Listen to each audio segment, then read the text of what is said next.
Thank you for joining us today at the Hebrew Bible Institute. My name is John Lyons. I'm here with Pastor Sasha Bolotnikov and my good friend Savannah Carlson. Today we have a question that is dear to my heart, and that is, does it really matter which day is the Sabbath? Pastor, do you care to comment on this? Yes, indeed, because as a non-English speaker, for many years ago, it took me a little bit of a time lag, to understand that there is a difference in English between the word Sabbath and Saturday. Yeah. And that's not the way it is in all languages. Like Spanish, it's the same, a lot of Latin-based languages. Yes, and I knew in Hebrew Shabbat. Right. And I knew that in Russian it's basically the day, and the craziest thing about this subject is, I have to explain it differently to the Russians and to the English audience, just because way back when I started English in my 5th grade, it was a new concept to us that the English calendar starts with Sunday. Oh. Our Russian calendar, and I have to figure out why German calendar the same way, they start with Monday. And we're starting to see that here as well. Yes. With our more work-centric culture, we're starting to see calendars that start with Monday because that's the first work day. Yeah. It's becoming more common, although I can't stand it. Oh, yeah. And it's like, I can see what the enemy is trying to do here. Oh, totally. Absolutely. Yeah.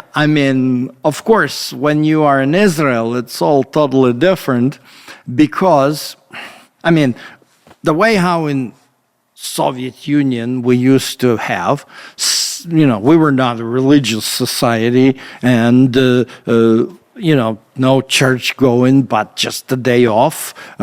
Saturday was a short day. Parents could work until 12 o'clock and come back home, and our school, I'm not sure, sometimes we would have a school, sometimes we wouldn't, but Sunday would be a day off. But in Israel, it's Friday where people work until 12 or 1 o'clock, and then they have Shabbat, and then Sunday is the regular work day. Everybody goes to work in Israel on Sunday. How cool. Huh. That's really interesting. And obviously here it's totally different because you don't work Saturday or Sunday. You work Monday through Friday. Yeah, and it's very unusual, to see a Sunday traffic in Tel Aviv would be. Yeah, that's different. But that's probably the only country in the world that does like this. But nevertheless, what really blew my mind was that when I was listening to some of the sermons on radio and preachers and evangelical preachers, some evangelical preachers, they would say, Sunday is our Sabbath. Right. And it's like not everyone agrees on the definition of Sabbath. Not everyone agrees on the definition of the Lord's Day.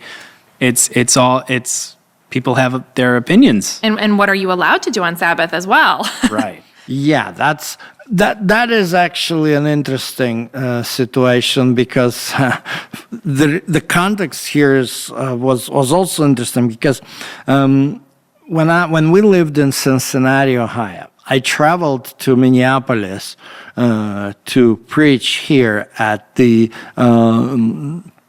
Source of Life Church few times and periodically in Minnetonka. So I hated flying the small airplanes from Cincinnati to Minneapolis, and I enjoyed driving. So I'll drive through Chicago, and then maybe on Thursday, and then on Sunday I would make my way back. So morning I wasn't hungry, and driving through Madison, that's when you get hungry. And that's when you get problem. I couldn't understand why after like 1 o'clock, you can't even find a parking spot beyond the. Yeah, you were running into the church crowd, right? Yes. Good churchgoers finish their service and they are in the restaurants. Yeah. And so then I hear these sermons, we have to make our Sabbath holy. You think it's an Adventist preacher preaching? No. These are some of these preachers who disagree with the Christian crowd treating Sunday as a regular day, just service and that's it. And they wanted to have the day of fellowshipping with the Lord and things like this, right? Yeah, recognizing the call in the Bible for setting aside the Sabbath for something in particular, worshiping God, spending time with God, fellowship, blah, blah, blah. But mostly on Sunday still. Yes, so what are we going to do with this? And personally to me, Jesus is the best example. So to me, a few years ago, I've had a good friend of mine who is from Ukraine, and she began to date. She's an Adventist, but she began to date a very fine Christian, but not an Adventist. So they began to discuss the problem of Sabbath, and she ran into a problem because he said, don't prove from the Old Testament. Now, at first, that sounds like, oh, you've tied an arm behind my back.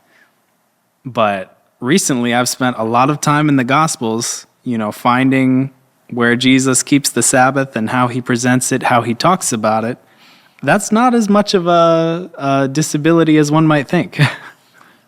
Well, and that's actually a very, very important point here, because the Gospel of Luke 4:16 is really, really opening up to us Jesus' life.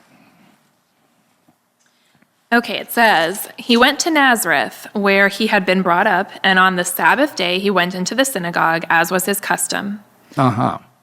So, what do you think the Gospel of Luke means when it refers to a Sabbath day? The seventh day of the week. Can I rephrase it a little bit here? Please. Say, the Gospel of Luke is talking to us about the Jewish Sabbath. Yeah. Right. I mean, let me just ask you. If you were to encounter someone, a Christian, who just say to you, you keep Jewish Sabbath. How would you feel when you hear these words addressed to you? I would say that's an accurate statement. I mean, I guess it would depend on how, this is going to sound weird, but how Jewish the person is referring to. How much are they expecting that, because Friday's sundown to Sabbath sundown, yeah, totally. Or what do you do on the Sabbath day? There's a broad range of rules that some apply and some don't. Are they saying it in a derogatory way, or? Well, let me give another example.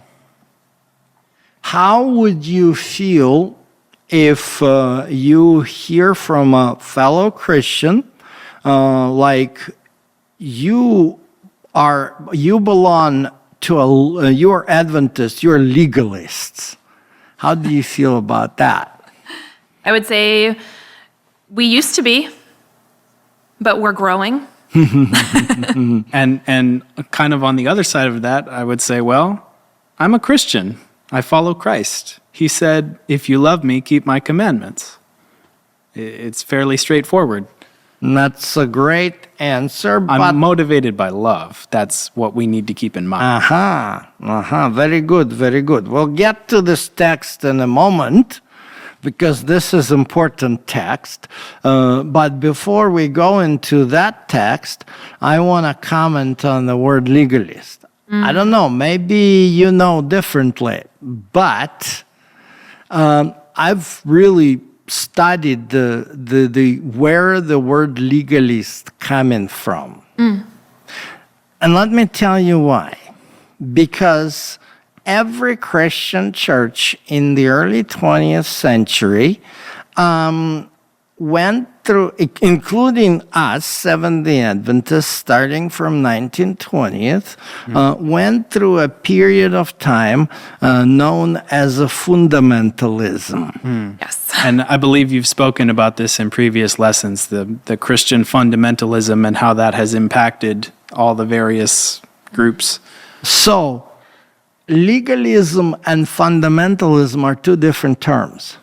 Fundamentalism, we explained, I'm not going to get back to it, but legalism, as I've learned, is a derogatory term invented by evangelical preachers to specifically offend those Christians who are trying to go back to observance of divine commandments.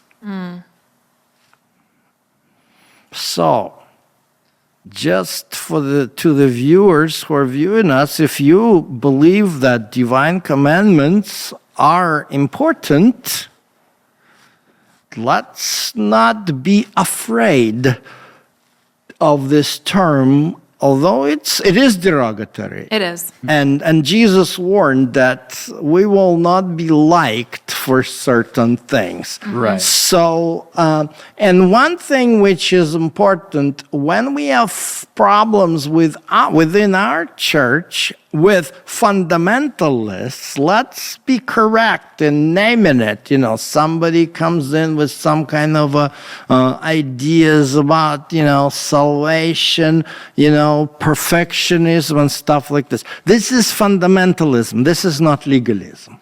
And I think it's important to point those two differences out, because we think of legalism as fundamentalism, and that's why it feels derogatory. But John's answer was perfect, because he talked about, we are in the love of Christ. That differentiation is super important. Yes, and the word, legalism, again, there's no such word in the Bible. Right.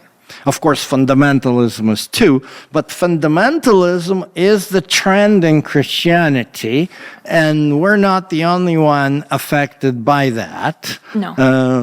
And that's why when you said, Savannah, used to be, yes, and we used to be fundamentalism, we're trying to crawl out of this fundamentalism. Yes. You are absolutely correct. That is what I was referring to. Yes, but again, legalism, it's a bad term. It's not nice, when some Christian, we don't, I say this, unfortunately, I have encountered throughout my ministry that there are some people who profess themselves Christian, but they prefer to call us, names, and that's one of the names. It's not nice to be called legalist in any ways, and we were never been legalists. As going back to the book of Revelation, chapter 14, verse 12. This is what we are referring ourselves as. It says, "This calls for patient endurance on the part of the people of God who keep his commands and remain faithful to Jesus." Yes, so faithful to Jesus and Faithful to his commands. and faithful to, it takes both. You can't have one. Right. You can't have one. What kind of relationship is that? If, I love you, Jesus, I'm not going to do what you say, though. Or... It's rebellious children, basically. Yeah. Or I think, how would a marriage work? I'm not married myself, but if my spouse trusts me that I'm going to operate based on what I know, that the things I want are good for her too, right? That I have her interests in mind. So if I tell her to do something and she doesn't do it, it's like, you don't even trust me, you know? What? You know?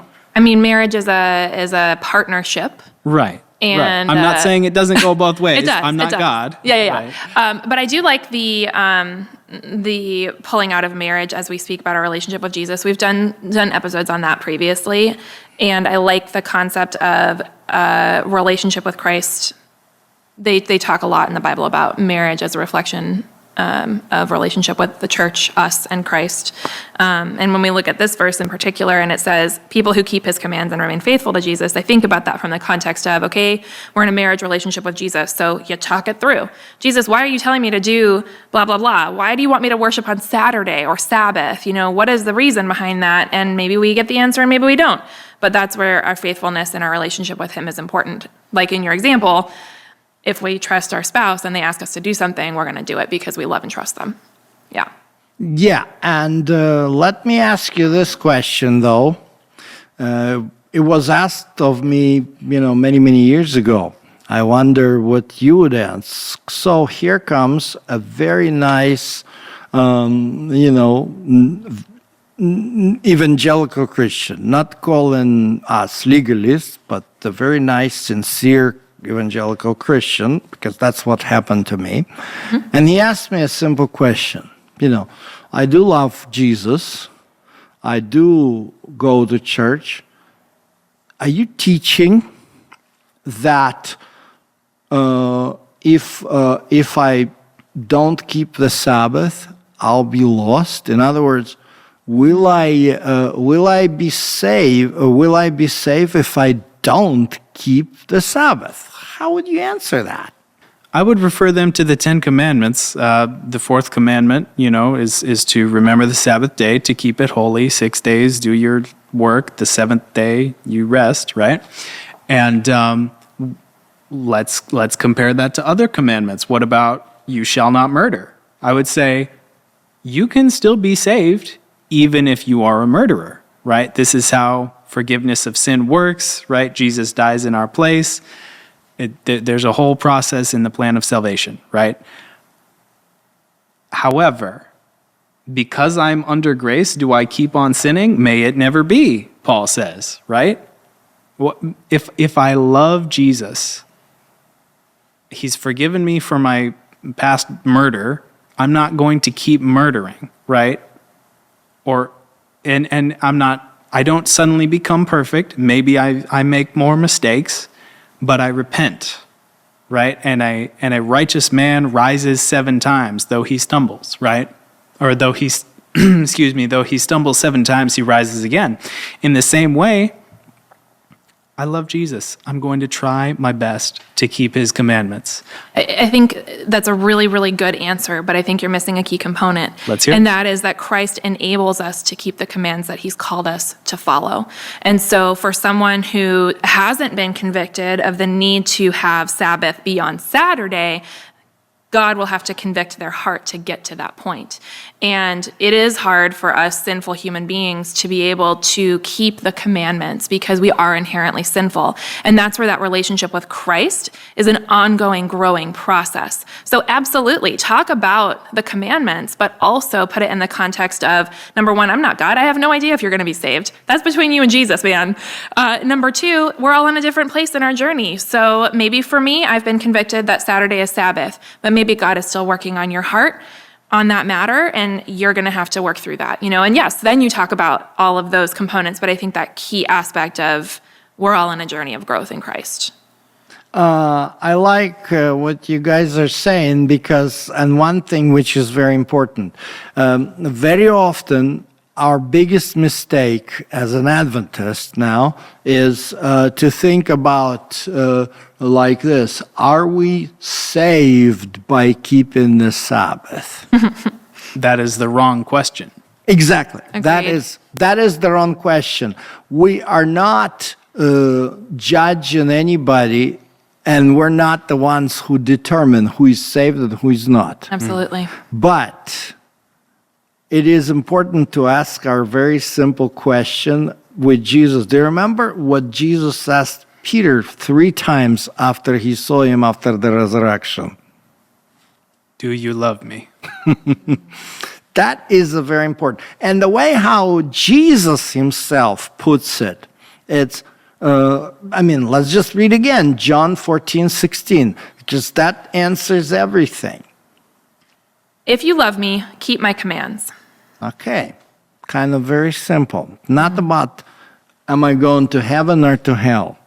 Because that's a very typical Christian thinking when it comes to, you see, the big problem with Christianity today, it's very interesting actually, because we've talked about fundamentalism. Of course, fundamentalists, Protestant fundamentalists back, they never believed, they didn't talk about the Sabbath, but what the issue was, and this is the same with Adventist fundamentalists, you're going to lose your salvation.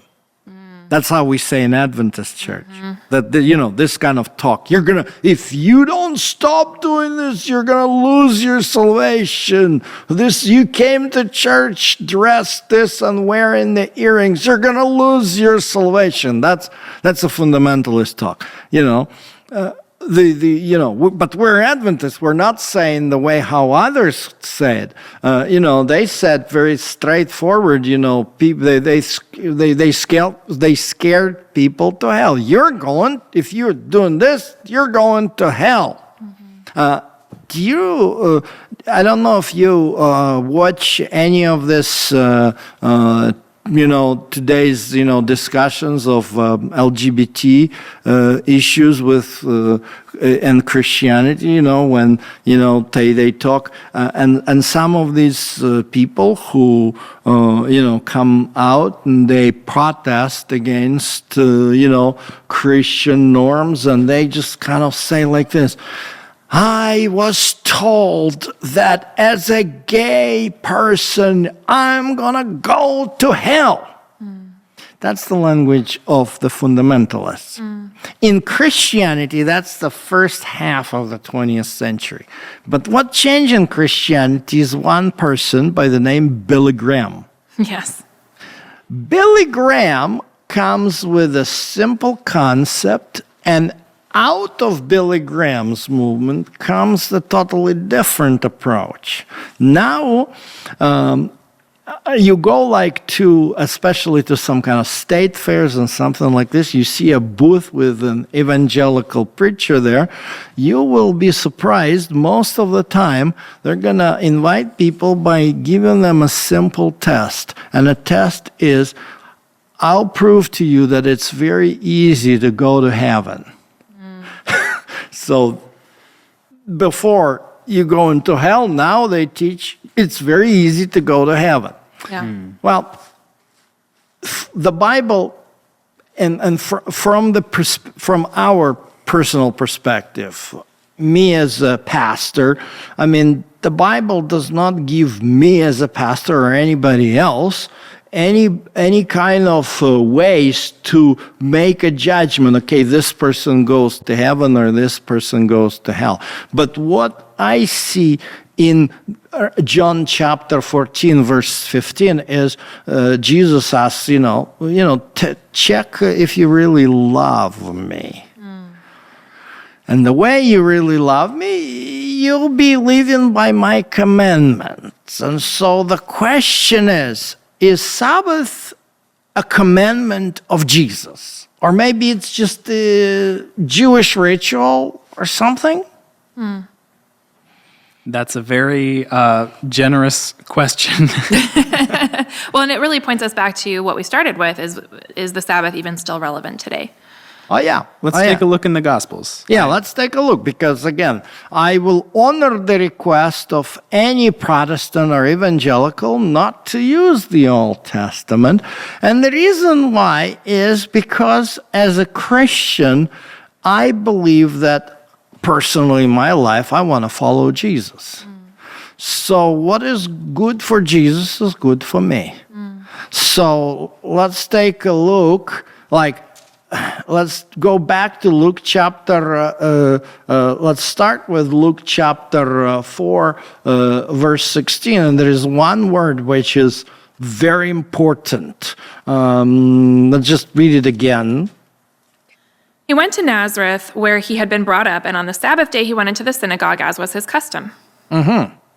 So, his custom exactly, what was Jesus' custom exactly?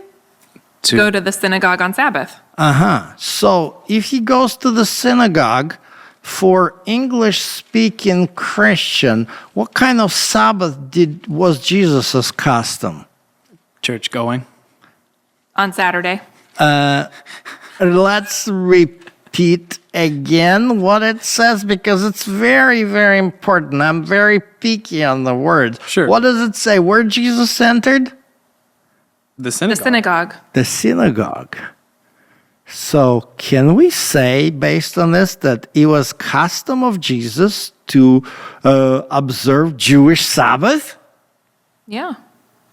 That's simple, because I've had some problems with our Adventists. I will never forget when somebody in the children's Sabbath school wrote that Jesus went to church. Because it's not the same. Yeah. It's a little bit, as we say scientifically, it's a little bit anachronistic. Right. The church didn't exist back then. There was a synagogue, and it was Jesus. I mean, we know that Jesus always knew who he was, especially at the age of 30, when he had the baptism done. He knew what he was doing, don't we? Yes. So he wasn't mistaken, just because he grew up Jewish. Right. He was, he did grow up very Jewish, and he kept doing and emphasizing that he is Jewish. Right. Unless his mother is. Well, and in Judaism, just for the Jewish audience, they believe that you're Jewish by your mother, and Jesus here is absolutely perfectly Jewish. Fair enough. Here, okay? So, but when it talks about the commandments, again, is just because some people will say, hey, Jesus did it, continued doing it just because he was Jewish and he was in that environment. But And it says his custom, right? yes, so is Sabbath a commandment of Jesus? Well, we can look at a lot of things Jesus doesn't do, even though he is Jewish, that the Jewish leaders would have him do. Yes, that is an important point, and that often is usually the point of debate. But and we don't have time to go into that. Sure. But the main debate here is not about which day is the Sabbath; it's what it means to observe the Sabbath day. And it's, and guess what?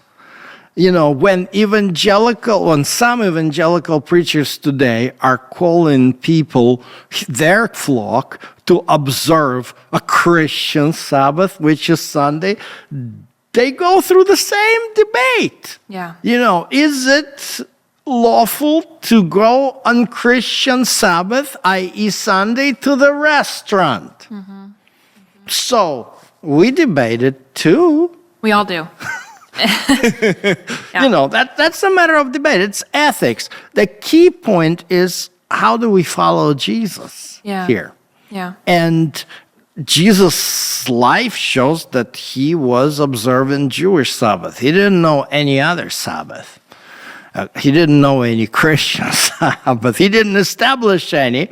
And plus, again, we have a commandment. And the commandment here is very well formulated. Can we please read Luke 23:54 through 56? It was preparation day, and the Sabbath was about to begin. The women who had come with Jesus from Galilee followed Joseph and saw the tomb and how his body was laid in it. Then they went home and prepared spices and perfumes, but they rested on the Sabbath in obedience to the commandment. Okay, so where is Jesus now? In the tomb. In the grave. So it's past his death. And who are they who rested? Who are they? The women and the followers of Jesus. The women who were also followers, or even we can call them disciples, no problem. Jesus was the only thing which I believe Jesus did very revolutionary is, as a rabbi, he took women and made them disciples. Other rabbis didn't do it. We have names. You have Johanna, Susanna, few Marys. Just a couple Marys. Instances of Mary sitting at his feet, the posture of a disciple. Exactly, that's right. So, there's nothing sexual in this, just it's an expression, which is a very rabbinic expression. It says, sit at the feet of rabbis and eat the dust of their sandals, meaning you absorb everything they teach you. So, doesn't mean that Mary was even literally sitting and leaning with her body against the leg of Jesus. That's not what implied in this. It's an impression. But going back, these are disciples of Jesus, and why did they rest on a Sabbath day? They were being obedient to the commandment. They were his followers. Yeah. It was commandment of Jesus. The Son of Man is Lord of the Sabbath. Yeah, it was the commandment of Jesus. So that's very simple.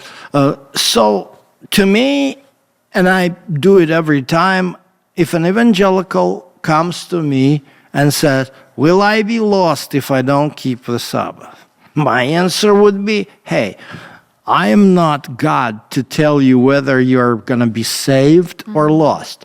But I surely know that I keep the Sabbath. Number one, I follow Jesus' example. Number two, I love him and keep his commandments. And in the Gospels, it's very clear that Sabbath is the commandment of Jesus. John, you made a comment about Jesus, Son of Man, being Lord of the Sabbath. Can we talk about that briefly? Yeah. In Matthew, the Son of Man is Lord of the Sabbath in the same way that he is Lord of, all 10 commandments that he gave, right? There is even more to it because, again, it's a big topic about what is it, what the context there is. But the question here in the context of Gospel of Mark is, you're right in a sense that when it comes to actually the ethics and every commandment, take for example, honor your father and mother. Okay, what does it mean? What's the scope?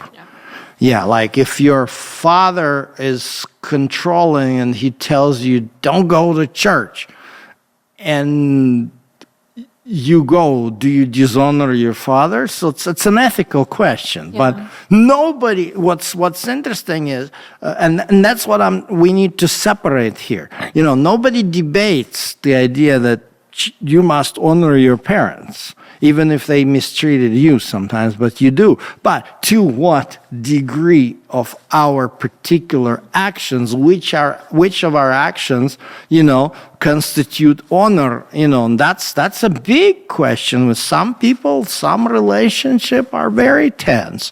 So the same way with the Sabbath, these Pharisees said that because they were plucking the ears of the wheat and just stuffing their mouth with the grain because nobody cared to invite them for dinner on Sabbath, they say, you violate the Sabbath. And Jesus goes back, who tells you what's violate, what's not violate? Mm-hmm. We have sometimes the lords of the Sabbath in churches too. Yes. Absolutely. So that's the matter of ethics. But one of the biggest thing about, for me, the Sabbath, I don't know if people are aware, but the Sabbath is actually an everlasting gospel. Ah. Is this where we turn to Revelation 14? Yes, that's okay. The Revelation 13. Can we read 6 and 7? Very good. 13, 6, and 14. 7? 14, 6, and 7? Okay, I heard both numbers, so I'm just verifying I don't read the wrong thing. Okay. Then I saw another angel flying in midair, and he had the eternal gospel to proclaim to those who live on the earth, to every nation, tribe, language, and people. He said in a loud voice, "Fear God and give him glory, because the hour of his judgment has come. Worship him who made the heavens, the earth, the sea, and the springs of water." So, the heaven, the earth, the sea, and the springs of water. Do you remember it occurs somewhere in the book of Exodus, the reason for why we should keep the Sabbath day holy? Exodus 20. Let's remind our viewers about Exodus 20, verse 11. You know, the commandment number 4 says, "Remember the Sabbath day to keep it holy." You know, then why? For in 6 days the Lord made the heavens and the earth, the sea, and all that is in them, but he rested on the seventh day. Therefore the Lord blessed the Sabbath day and made it holy. So that's the gospel of the last days, the judgment and honoring the Creator. And isn't it relevant today to honor who created us in 6 days, literally, not in millions of years, you know? That's the gospel. So Sabbath is the good news because it talks about God the Creator, and Sabbath is the commandment of Jesus because he is the Creator. Amen. And it's part of our relationship to him. Yes, that's the part. This is when we meet. That's when he. And yes, indeed, he is waiting for us to worship him on Jewish Sabbath, because before the Sabbath, because that's been kept, you know.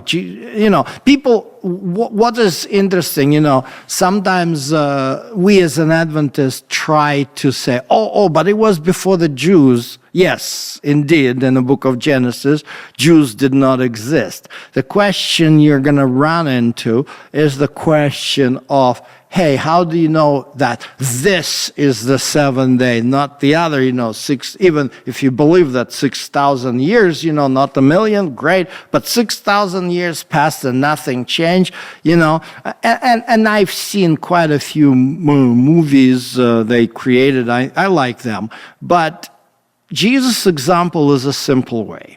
So here is Jesus comes to the synagogue on Sabbath. I mean, if Jesus is our God the Creator, he knows which Sabbath is. So if he comes on a Jewish Sabbath, then, then maybe something is right with the Jews. Yeah?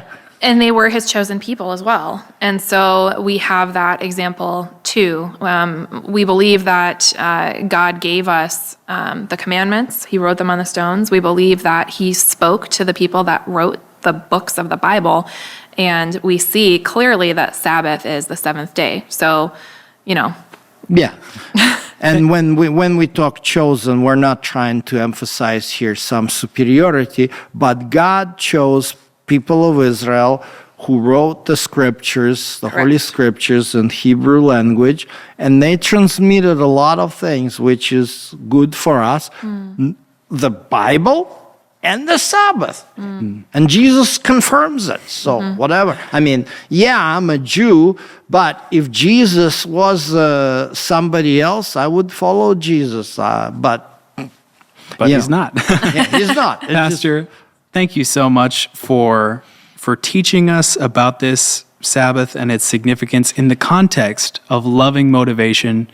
And thank you also for reminding us to keep our eyes on Jesus. I hope you keep your eyes on Jesus. Thank you again for watching. We love your engagement. Please leave a comment, and we'll see you next time.